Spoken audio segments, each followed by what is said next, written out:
Reportage étonnant au Liban, où personne n'a oublié la terrible explosion du 4 août. Les nombreuses vitres et vitrines pulvérisées par le souffle ont relancé la tradition des souffleurs de verre qui en récupèrent les éclats pour en faire de nouveaux objets. Tout un symbole. À Beyrouth et Sarah Fand, Marine Brossard et Michael Berl. C'est l'histoire d'une renaissance. Au souk El Tayeb, au milieu des bocaux et des galettes, elles avaient disparu des étals. Mais les carafes traditionnelles libanaises réapparaissent aujourd'hui. Il faut vraiment avoir l'habitude de pouvoir boire comme ça avec. Quand tu as soif, tu es à la maison. Au village, les gens buvaient de l'eau comme ça. C'est un retour un peu aux traditions, à notre identité libanaise, qu'on a besoin d'affirmer encore plus en ce moment. Moi, j'ai été blessée dans l'explosion. Et ça fait du bien de voir des choses positives sortir de cet événement horrible.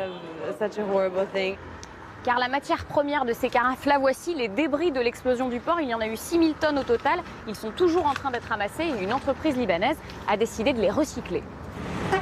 Direction le sud de Beyrouth, à 60 km.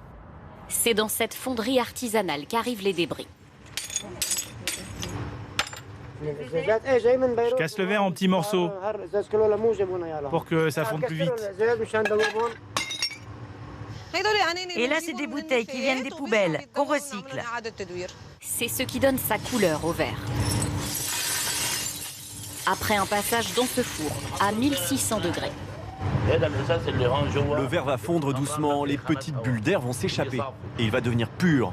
Dans 10 à 15 minutes, ce sera comme du miel. C'est sur leur terre que cette tradition phénicienne est née il y a 3000 ans. La famille Khalife souffle le verre aussi loin que remonte son arbre généalogique. Mais faute de commande, le four n'avait pas tourné depuis près d'un an. Mais le geste n'a rien perdu de sa précision. Cette tradition s'est perdue. On est les derniers à faire ça. On est les gardiens de ce savoir-faire. Un savoir-faire qui s'apprend très tôt. Vas-y doucement, hein. Tous les matins avant d'aller à l'école, je passe ici souffler. Tu peux avoir l'impression que c'est de l'improvisation, mais c'est très technique de savoir pour chaque pièce à quel moment et comment la retirer du four. Comment la souffler pour donner les formes, ovales, rondes ou carrées. Ça s'apprend. Pour ça, il faut du temps. Il faut au moins 5 ans pour apprendre juste la base. Chez nous, dans la famille, on commence à 12 ans, après l'école. Ces artisans ont toujours vendu leurs carafes sur les marchés, mais la nouvelle génération commence aujourd'hui à exporter le verre soufflé.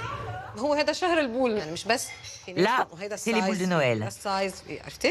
On en fait de toutes les sortes. Vous avez cette taille, celle-ci, en forme de larme.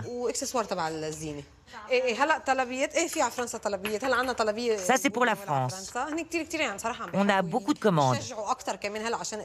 Ils veulent soutenir le Liban. Un peu du Liban sur le sapin.